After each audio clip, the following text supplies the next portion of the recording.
Morning friends, मैं हूं अरविंद कुमार और आप देख रहे हैं ओम स्टडी सेंटर। आइए, स्वागत है आपका ओम स्टडी सेंटर में। जैसा कि आप लोगों ने थंबनेल में देख चुके होंगे कि आज हम आपको इस वीडियो के माध्यम से बताने वाले हैं त्रिकोणमिति, ट्रायगोनोमेट्री। तो त्रिकोणमिति में हम पहले उनके परिचय के बारे में जानेंगे, त्रिकोणमितीय निष्पत्तियां को जानेंगे। ये त्रिकोणमिति आपको कक्षा 10 में कम से कम 35 से 40 अंकों तक की पूछी जाती है और ये त्रिकोणमिति आपको काफ़ी आसान लगेगा। जो हलवा टाइप प्रश्न जिसको नहीं कहते हैं, उस तरह के इसके प्रश्न आपको बनाने में लगेगा अगर आप इसके कंसेप्ट को अच्छी तरह से समझ लेते हैं। तो आइए हम सबसे पहले त्रिकोणमिति के कंसेप्ट को जानते हैं, तब हम धीरे धीरे त्रिकोणमिति के क्वेश्चन लेना शुरू करेंगे और आपको टॉप लेवल तक, यानी सबसे कठिन जिनको आप लोग कहते हैं, वो सारी क्वेश्चन हम इस वीडियो के माध्यम से आपको सिखाने वाले हैं। तो आप इस पूरे वीडियो में बने रहेंगे, थोड़ा भी स्किप मत कीजिएगा और चैनल पर नए हैं तो चैनल को सब्सक्राइब कर लीजिएगा। तो आइए हम समझते हैं त्रिकोणमिति। तो त्रिकोणमिति अंग्रेजी में हम इसे ही कहते हैं ट्रायगोनोमेट्री। अब हम जानते हैं कि त्रिकोणमिति का अर्थ क्या होता है। तो आप जानते हैं यहाँ है ट्राय। ट्राय का मतलब होता है तीन, गोनो का मतलब हुआ कोण, मेट्री का मतलब हुआ मापना यानी मेजर करना। हिंदी में उस कहते हैं त्रिकोणमिति। त्रि का मतलब हुआ तीन, कोण का मतलब हुआ एंगल यानी कोण, यानी दो भुजाओं के बीच के जो झुकाव होते हैं उन्हें कोण कहते हैं। आप कोण और की परिभाषा पढ़ चुके होंगे बचपन में ही, यानी 5-6 क्लास में ही पढ़ चुके होंगे। और मिति का मतलब हुआ मापना यानी मेजर करना। तो आइए हम त्रिकोणमिति में सबसे पहली बात, त्रिकोणमिति समझने से पहले हमें एक थ्योरम समझनी होगी जिसे कहते हैं पाइथागोरस थ्योरम। तो अगर आप पाइथागोरस थ्योरम को जानते हैं तो अच्छी बात है, नहीं जानते हैं तो आइए हम पहले समझते हैं कि पाइथागोरस प्रमेय क्या होता है। तो पाइथागोरस एक मैथमेटिशियन थे जिन्होंने एक त्रिभुज के संबंधी एक थ्योरम दिए जिसको नियम कहते हैं और उसी को कहा गया पाइथागोरस प्रमेय। तो आइए जानते हैं कि पाइथागोरस प्रमेय क्या है। तो आइए हम पाइथागोरस समझते हैं प्रमेय क्या होता है। तो किसी समकोण त्रिभुज में दो छोटी भुजा के वर्गों का योग बड़ी भुजा के वर्ग के बराबर होता है। यानी ये पाइथागोरस साहब जो थ्योरम दिए थे, प्रमेय दिए थे, वो समकोण त्रिभुज के लिए दिए थे और भुजा और उसके कोण के बीच संबंध स्थापित किए थे। किसी समकोण त्रिभुज में दो छोटी भुजा के वर्गों का योग बड़ी भुजा के वर्ग के बराबर होता है। तो आइए जानते हैं कि सबसे पहले समकोण त्रिभुज जो जानते हैं ठीक है, नहीं जानते हैं तो आप देख सकते हैं समकोण त्रिभुज राइट एंगल ट्रायंगल क्या होता है। तो वैसे त्रिभुज जिसका एक कोण 90 डिग्री बाकी दो कोण न्यून कोण हो उसे समकोण त्रिभुज कहते हैं, लेकिन कम से कम एक कोण 90 डिग्री होना ही चाहिए। यानी वैसे त्रिभुज जिसका एक कोण 90 डिग्री बाकी दो कोण न्यून कोण हो उसे ही हम समकोण त्रिभुज कहते हैं। यानी समकोण त्रिभुज जब हम बनाते हैं तो एक कोण उसमें 90 डिग्री का रखते हैं और बाकी दो कोण 90 डिग्री से छोटा। तो ये कोण हो गया 90 डिग्री और बाकी जो दो कोण है वो 90 डिग्री से छोटा होगा, यानी न्यून कोण होगा। न्यून कोण कहने का मतलब ही है 90 डिग्री से छोटा, और समकोण कहने का मतलब है 90 डिग्री के बराबर, और अधिक कोण कहने का मतलब है 90 डिग्री से बड़ा। तो हम यहाँ समकोण त्रिभुज के लिए पाइथागोरस साहब ने नियम दिए। वो नियम क्या था? किसी समकोण त्रिभुज में दो छोटी भुजाओं के वर्गों का योग बड़ी भुजा के वर्ग के बराबर होता है। तो मान लीजिए ये एक समकोण त्रिभुज है, इसमें दो छोटी भुजा, ये और ये दो छोटी भुजा है और ये बड़ी भुजा। अब किसी भी समकोण त्रिभुज में 90 डिग्री के सामने वाला भुजा जो होता है वो बड़ी भुजा होता है। यानी ये 90 डिग्री के सामने वाला जो भुजा है ये भुजा होता है सबसे बड़ी भुजा, और बाकी दो भुजा बड़ी भुजा से छोटा ही होता है। आप समकोण त्रिभुज के बारे में अधिकांश और चीज जानते होंगे, पीछे की क्लास में त्रिभुज के बारे में पढ़े होंगे। यानी कोण के आधार पर 3 तरह से बांटा गया है, समकोण, न्यून कोण, अधिक कोण। तो ये सब पीछे की चीजें हैं। हमको यहाँ समकोण त्रिभुज समझना है, यानी वैसे त्रिभुज जिसका एक कोण 90 डिग्री और बाकी दो कोण 90 डिग्री से छोटा हो उसे हम कहते हैं समकोण त्रिभुज। तो समकोण त्रिभुज में एक कोण 90 डिग्री और बाकी दो कोण, आप जानिए कि तीनों कोण का योग होता है 180 डिग्री, जिसमें से एक कोण 90 डिग्री हो गया तो बाकी दो कोण तो 90 डिग्री से छोटा होगा ही। अगर ये कोण और 90 डिग्री कर दे तो एक कोण तो जीरो नहीं हो सकता है। तो हमेशा एक कोण 90 डिग्री होगा तो बाकी न्यून कोण होगा ही, और इसी तरह के त्रिभुज को कहते हैं समकोण त्रिभुज। तो आइए अब समकोण त्रिभुज जान लिए। पाइथागोरस प्रमेय जो है वो समकोण त्रिभुज से संबंधित है। तो लिखें किसी समकोण त्रिभुज में दो छोटी भुजा के वर्गों का योग बड़ी भुजा के वर्ग के बराबर होता है।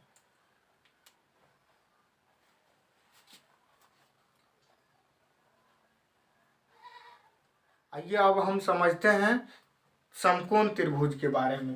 तो एक समकोण त्रिभुज हम खींचते हैं और इस समकोण त्रिभुज का अभी तुरंत हम परिभाषा आपको बताएं कि समकोण त्रिभुज में एक कोण 90 डिग्री होता है और बाकी दो कोण 90 डिग्री से छोटा। मान लीजिए ये 45 डिग्री है तो ये भी 45 डिग्री होगा, क्योंकि हम जानते हैं तीनों त्रिभुज के तीनों कोण का योग 180 होता है। तो 45 45 90 और 90 हो जाएगा आपको 180।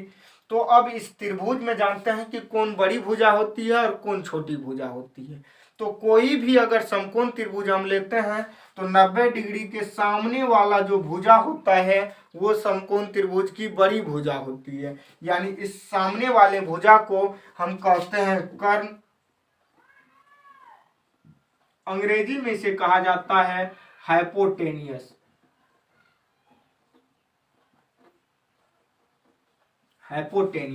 और जो कोण हम लेते हैं जिसे हम एंगल के अनुसार थीटा मानते हैं उस कोण के सामने वाले भुजा को लंब कहते हैं,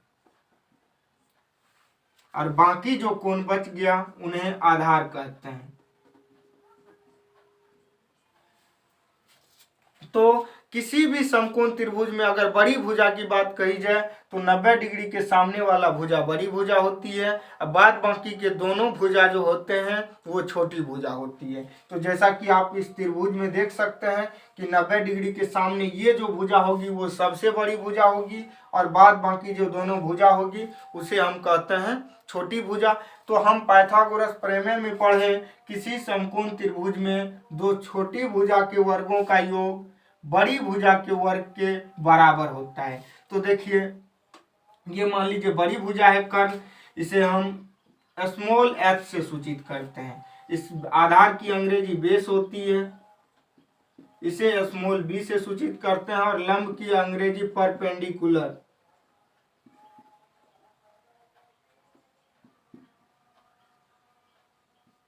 जिसे हम p से सूचित करते हैं। तो हम यहाँ कह सकते हैं कि पाइथागोरस प्रमेय से कह सकते हैं कि कर्ण का जो स्क्वायर होगा यानी बड़ी भुजा के वर्ग बाकी दो छोटी भुजा के वर्गों के योगफल के बराबर होगा। यानी कर्ण का स्क्वायर लंब के स्क्वायर एवं आधार के स्क्वायर के योगफल के बराबर होता है। अगर हम इसको संकेत में लिखें, अब आप यहाँ कहेंगे कि छोटा यानी स्मॉल ABCD का क्यों प्रयोग किया अक्षर। तो हमेशा हम कोण को दिखाने के लिए कैपिटल ABCD के वर्ड का प्रयोग करते हैं और भुजा को दिखाने के लिए स्मॉल ABCD का वर्ड का प्रयोग किया जाता है। तो इसी कारण हम यहाँ कैपिटल लेटर नहीं लेकर के स्मॉल लेटर का प्रयोग किए। तो यहाँ हम कर्ण को लिख सकते हैं h स्क्वायर बराबर लंब को हम लिख सकते हैं p स्क्वायर और आधार को लिख सकते हैं b स्क्वायर। यानी h स्क्वायर जो है वो बराबर होगा p square plus b square का।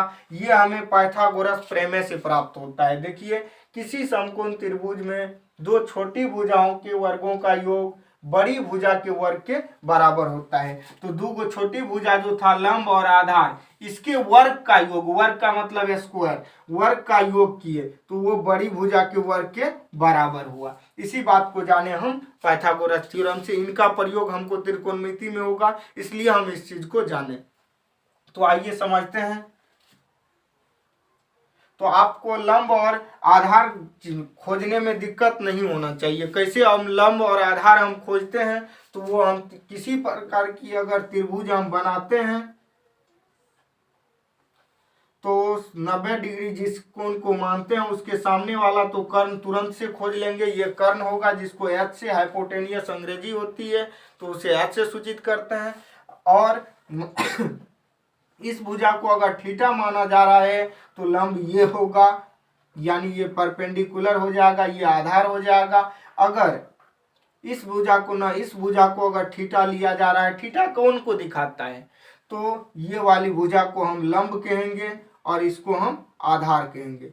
तो सबसे ज़्यादा बच्चे में दिक्कत होती है ये लंब और आधार को खोजने में, तो इसे हम उस आधार पर खोजेंगे जिस कोण को थीटा की जगह लिया जाएगा। थीटा का मतलब हम जो त्रिकोणमितीय निष्पत्तियां में कोण रखेंगे, अगर वो कोण जिस कोण को पर रखा जाए तो उस कोण के सामने वाले भुजा को हम लंब कहते हैं। और रेस्ट जो भुजा कर्ण और लंब हो गया तो रेस्ट एक आधार बच गया, और बाकी जो एक तीसरा भुजा होगा उसे ही आधार कहा जाता है। तो कोई त्रिभुज आपके सामने मान लीजिए एक त्रिभुज दे दिया गया और इसमें ये कोण को थीटा लिया गया है और ये कोण आपको कह दिया गया कि 90 डिग्री है, तो इसमें लंब और आधार और कर्ण को खोजें। तो सबसे पहले हम बोले हैं 90 डिग्री के सामने जो सबसे बड़ी भुजा होती है उसे हम क्या कहते हैं, कर्ण कहते हैं, या इसे हम शॉर्ट में एच से सूचित करते हैं।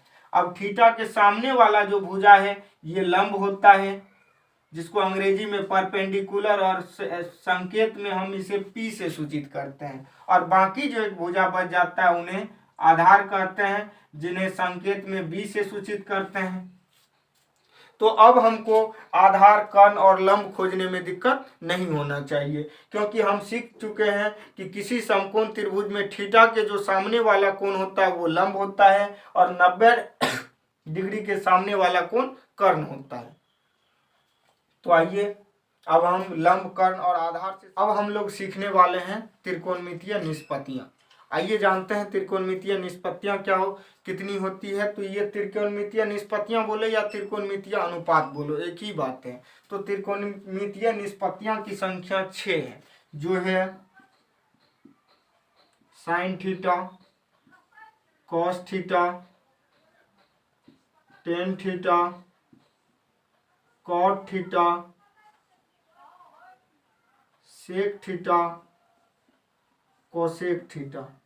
इसका कुछ फुल फॉर्म होते हैं, साइन का, कॉस का, टेन का। अभी हमको उस बातों को नहीं जानना है कि क्या फुल फॉर्म, अगर आपको जाननी है तो आपके एनसीईआरटी किताब में इसका फुल फॉर्म लिखा गया, आप वहाँ से हिंदी में इसे जया कहते हैं, कॉस थीटा को कोजया कहते हैं। तो ये सारी बातें हमको जानने की आवश्यकता नहीं है, सवाल को हमको सॉल्व करना है तो हम जल्दी से हम इन बातों को समझते हैं पहले।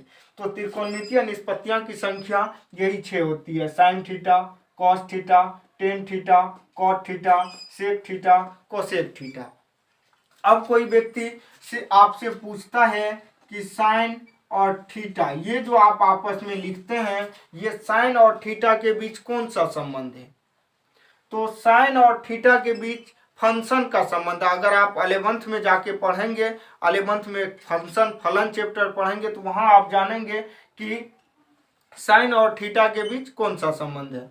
तो साइन और थीटा के बीच फंक्शन का संबंध है, इन चीज़ों को आप बाद में जानेंगे। ना कि हम कहेंगे जोड़ का संबंध है, ना ही घटाव का, ना ही गुणा का, ना ही भाग का। अगर हमसे कोई व्यक्ति साइन और थीटा के बीच संबंध पूछता है तो हम उन्हें कहेंगे कि साइन और थीटा के बीच केवल फंक्शन का संबंध है। यानी फंक्शन कहने का मतलब जिस तरह हमारा हमारे हाथ के साथ संबंध है, ये हमारे हाथ फंक्शन की तरह हमारा काम कर रहा है, तो ये फंक्शन का संबंध होता है। तो साइन और इसी तरह प्रत्येक त्रिकोणमितीय निष्पत्तियां जो है उनके साथ जो कोण लिखा गया, ये थीटा कोण को सूचित कर रहा है, ये थीटा जो है ये कोण को दिखा रहा है। तो हर जगह थीटा भी ले सकते हैं, अल्फा भी, कोण के लिए जो भी मान आप ले सकते हैं वो हम साइन के साथ लगाते हैं। जैसे हम ये थीटा, ये कोण एंगल को दिखाता है, यानी 30 डिग्री, 35 डिग्री, 40 डिग्री, ये सब थीटा का मान है। तो आइए हम जानते हैं sine theta, cos theta, tan theta, cot theta का त्रिकोणमितीय निष्पत्तियां यानी अनुपात क्या होती है, इसके अनुपात को हम जानते हैं। तो सबसे पहले अभी पाइथागोरस थ्योरम हम लोग पढ़ें। इसमें हम एक त्रिकोणमिति लिए त्रिभुज लिए सॉरी। तो त्रिभुज में सबसे बड़ी भुजा यानी 90 डिग्री के सामने वाले भुजा सबसे बड़ी भुजा कर्ण कहलाते हैं, और जो हम थीटा की जगह जो कोण लेते हैं उसके सामने वाले भुजा को हम क्या कहते हैं, लंब कहते हैं। अंग्रेजी में परपेंडिकुलर यानी पी से सूचित करते हैं। बाद बाकी जो रेस्ट बच जाते हैं उन्हें हम कहते हैं आधार, यानी अंग्रेजी में इसे बेस कहते हैं और इसे स्मॉल बी से डिनोट किया जाता है। तो आइए हम इन सारे चीजों को जानें इससे पीछे। अब हम क्या करते हैं, प्रत्येक का त्रिकोणमितीय निष्पत्तियां जानते हैं। तो अब साइन थीटा का अगर त्रिकोणमितीय निष्पत्तियां की बात आए तो साइन थीटा जो है लंब और कर्ण के अनुपात होता है। तो लंब और कर्ण का अनुपात क्या होता है, लंब को हम ऐसे लंब भी लिख सकते हैं, लंब बट्टा कर्ण, और लंब को हम यहां से एच, लंब को पी लिख सकते हैं और कर्ण को हम एच लिख सकते हैं। इसी तरह कॉस थीटा की निष्पत्तियों को जाने तो आधार बट्टे कर्ण हम लिख सकते हैं, आधार बट्टे कर्ण, आधार बट्टे कर्ण यानी आधार बाय कर्ण, यानी आधार को बी से और कर्ण को एच से डिनोट करते हैं। उसी तरह हमको टेन थीटा लेना है तो टेन थीटा को आधार नहीं है, टेन थीटा लंब बट्टे आधार हो जाएगा, आपको लंब बट्टे आधार, यानी लंब हो गया पी, आधार हो गया बी, यानी लंब बट्टे आधार। उसके बाद आपको कॉट थीटा ठीक टेन थीटा के उल्टा हो जाएंगे। नहीं तो आप दिखाते हैं कि ये प्रत्येक, जब हमको ये तीन सूत्र हमको याद हो गया, तीन निष्पत्तियां याद हो गया, तो समझिए आपको 6 निष्पत्तियां याद हो चुका है। किस तरह से हम जानते हैं, साइन का उल्टा कोसेक होता है, कॉस का उल्टा सेक होता है और टेन का उल्टा कॉट होता है। ठीक, इसका फॉर्मूला भी उलट जाएगा, हम इनको जानेंगे। साइन का विपरीत होता है कोसेक थीटा, और जैसा इसका फॉर्मूला है ठीक उसका उल्टा इसका, तो इसका लंब बट्टा कर्ण है तो इसका हो जाएगा कर्ण बट्टा लंब। यहाँ कर्ण का अंग्रेजी होता है हाइपोटेनियस तो एच से सूचित करते हैं, लंब का होता है परपेंडिकुलर पी से सूचित करते हैं। उसके बाद कॉस थीटा का उल्टा हो जाएगा आपको सेक थीटा, तो सेक थीटा जो कॉस का फॉर्मूला वो उसका ठीक उल्टा फॉर्मूला सेक का, तो ये हो जाएगा आपको कर्ण बट्टा आधार, क्योंकि कॉस का फॉर्मूला होता है आधार बट्टा कर्ण, तो इसका हो जाएगा कर्ण बट्टा आधार। तो कॉस का थीटा का उल्टा हो गया सेक थीटा हो जाएगा कर्ण बट्टा आधार। यहाँ आधार बट्टा कर्ण है तो इनका सेक थीटा का फॉर्मूला ठीक उसका उल्टा कर्ण बट्टा आधार। उसके बाद टेन थीटा का उल्टा होता है कॉट थीटा, टेन थीटा का उल्टा कॉट थीटा, तो टेन थीटा का फॉर्मूला है लंब बट्टा आधार, तो कॉट थीटा का फॉर्मूला हो जाएगा आधार बट्टे लंब, आधार बट्टे लंब, आधार बट्टे लंब। इसे संकेत में लिखें तो कर्ण को एच बट्टे बी हो जाएगा और कॉट थीटा का हो जाएगा बी बट्टे पी। तो अगर हमको ये तीन त्रिकोणमितीय निष्पत्तियां की फॉर्मूला याद है, त्रिकोणमितीय अनुपात की फॉर्मूला याद है, तो बाकी ये तीन खुद ब खुद हम कर लेंगे। लेकिन हमें ये पता होना चाहिए कि साइन थीटा का उल्टा होता है कोसेक थीटा, कॉस थीटा का उल्टा होता है सेक थीटा और टेन थीटा का उल्टा होता है कॉट थीटा। तो हम यहाँ याद हमको रखने लायक है कि साइन थीटा बराबर लंब बट्टा कर्ण यानी पी बट्टा एच, कॉस थीटा बराबर आधार बट्टा कर्ण बी बट्टा एच, टेन थीटा बराबर लंब बट्टा आधार पी बट्टा बी, और कोसेक थीटा बराबर साइन थीटा का ही उल्टा, तो ये लंब बट्टा कर्ण है तो ये हो जाएगा कर्ण बट्टा लंब यानी एच बट्टा पी। उसी तरह कॉस थीटा का उल्टा सेक थीटा, उसका फॉर्मूला यानी निष्पत्तियां भी उलट जाएगी। उसके बाद टेन थीटा का कॉट थीटा, तो टेन का जो निष्पत्तियां है ठीक उसका उल्टा निष्पत्तियां होगी कॉट थीटा की। तो इस तरह से हम ये 6 निष्पत्तियां याद रख सकते हैं। आपको इस पर भी आधारित कई सारे सवाल एग्जाम में पूछे जाते हैं, तो हम पहले 6 निष्पत्तियां याद कर लेते हैं, तब जाके हम देखते हैं कि ये दोनों इसमें रिलेशन क्या, उल्टा रिलेशन क्या होता है। तो आइए हम समझते हैं इसके लिए रिलेशन क्या होता है।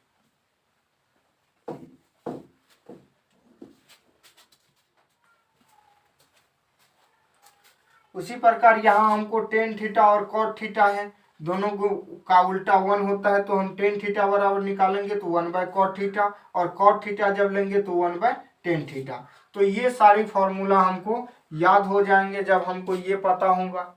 तो ये पता कैसे, तो हमको ये 3 निष्पत्तियां जब याद है तो ये 6 याद है, 6 याद है तो हम ये देख सकते हैं कि उसका उल्टा का गुणनफल हमेशा 1 होता है। इसी सब पर आधारित आपको सवाल आएंगे।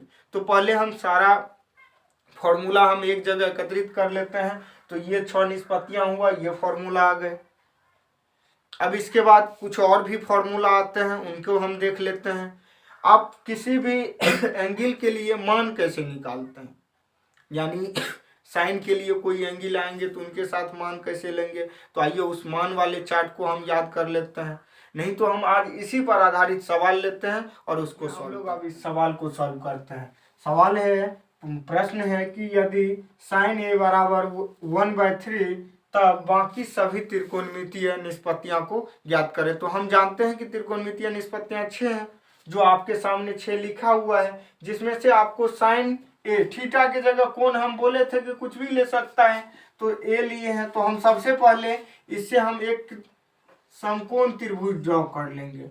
जब हम समकोण त्रिभुज ड्रॉ कर लेते हैं तो इसमें जिस कोण को थीटा लेते थे वहां कोण ए लिए हैं, तो मान लीजिए ये कोण ए है, इसको हम बी मान लेते हैं, मन से ही इनको सी मान लेते हैं। अब इस कोण को अगर हम आपको क्या माना गया है, थीटा, तो लंब कौन सा होगा। और सबसे पहले तो हम कर्ण खोजने बताए थे, यानी 90 डिग्री के सामने वाला भुजा जो होगा वो कर्ण होगा, यानी ये एच होगा, हाइपोटेनियस। उसके बाद 90 थीटा वाले के सामने वाला लंब होता है, यानी पी परपेंडिकुलर, और उसके बाद बाकी जो रेस्ट बचा उसको बी। अब यहाँ सवाल में आपको दिया गया है गिवन sin a बराबर है 1/3 यानी 1/3। अब यहाँ आप देख सकते हैं कि 1 जो है हम साइन थीटा बराबर जब हम जानते हैं त्रिकोणमितीय निष्पत्तियां से साइन थीटा बोले या ए बोले, तो वहां से हम जानते हैं P/H। ये हम अभी तुरंत सीखे कि P/H होते हैं। तो यहाँ से हम जान लेंगे कि P का मान आपको दे दिया गया है 1 और H के स्थान पर दिया गया है 3। अब P 1 और H हो गया 3, 1 और ये हो गया 3। आपको B निकालना है। तो इनको निकालने के लिए आपको सबसे पहले पाइथागोरस थ्योरम आपको सिखाएं। पाइथागोरस थ्योरम यानी दो छोटी भुजा के वर्गों का योग बड़ी भुजा के वर्ग के बराबर होता है। तो आइए हम जाने कि h² जो होता है वो p² और b² के योग के बराबर होता है। अभी तुरंत सीखे सबसे पहले यही फॉर्मूला, यानी पाइथागोरस के प्रमेय। और वहां से हमको जब h मालूम है, कौन चीज से जो मालूम है उसको हम रख देते हैं। तो h के स्थान पर 3 बराबर p मालूम है 1 इसका स्क्वायर, और b हमको मालूम करना है। कोई दिक्कत? तो 3 का स्क्वायर आप समीकरण की तरह सॉल्व कर लीजिए, 3 तिया 9, और 1 का स्क्वायर 1 प्लस b² है। तो यहाँ से आप अगर b² को यही रहने दे, 1 को इधर ले आए तो 8, इधर हो जाएगा b²।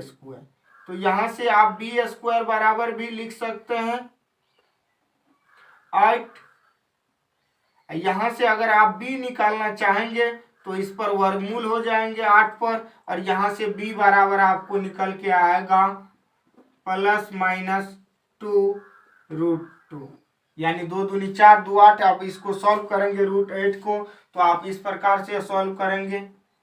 रूट के अंदर 3 टाइम्स 2 आएगा, जिनमें 2 में से 1 बाहर लेते हैं, 1 बाहर, 1 अंदर रह गया, तो 1 2 बाहर 1 अंदर, इस तरह से ±2 आया। तो यहाँ हम देखते हैं कि ये डिस्टेंस है, कोई भुजा की मान तो डिस्टेंस ही होगा, तो भुजा हमेशा प्लस होता है तो माइनस नहीं होगा। तो हम यहाँ लेंगे 2√2। अब हमको देखें तो इसमें तीनों भुजा मालूम है, और हमको त्रिकोणमितीय बाकी सभी निष्पत्तियां। तो यहाँ लिख देंगे कि पाइथागोरस प्रमेय से, गोरस प्रमेय से। तो यहाँ आप देख सकते हैं। अब साइन तो मालूम ही है, साइन है तो कॉस ए मालूम कर सकते हैं। तो कॉस ए बराबर आपको हो जाएंगे, यहाँ से आप सीखें कि आधार बटा कर्ण यानी b बटा एच। तो b का मान देख सकते हैं, यहाँ है 2√2। h का मान आपको दिया गया है 3। अब उसके बाद साइन हो गया, कॉस ए हो गया, तो अब tan a निकाल लो। tan a के लिए हो जाएगा लंब बटा आधार। तो लंब यानी p बटा आधार यानी b। तो p का मान आपको दिया गया है 1 और b का मान दिया गया है 2√2। आप निकाले हैं, ये हो जाएगा tan a। और उसके बाद हम निकाल लेंगे sec a। तो sec a cos a का उल्टा। तो cos a का जो फॉर्मूला आएगा, cos a बराबर होता है आधार बटा कर्ण, तो कर्ण बटा आधार। तो ठीक इसका उल्टा रिजल्ट आएगा हमको 3/2√2। उसके बाद हमको tan a आ गया sec a। उसके बाद हम ले लेंगे cosec a, ये साइन का उल्टा।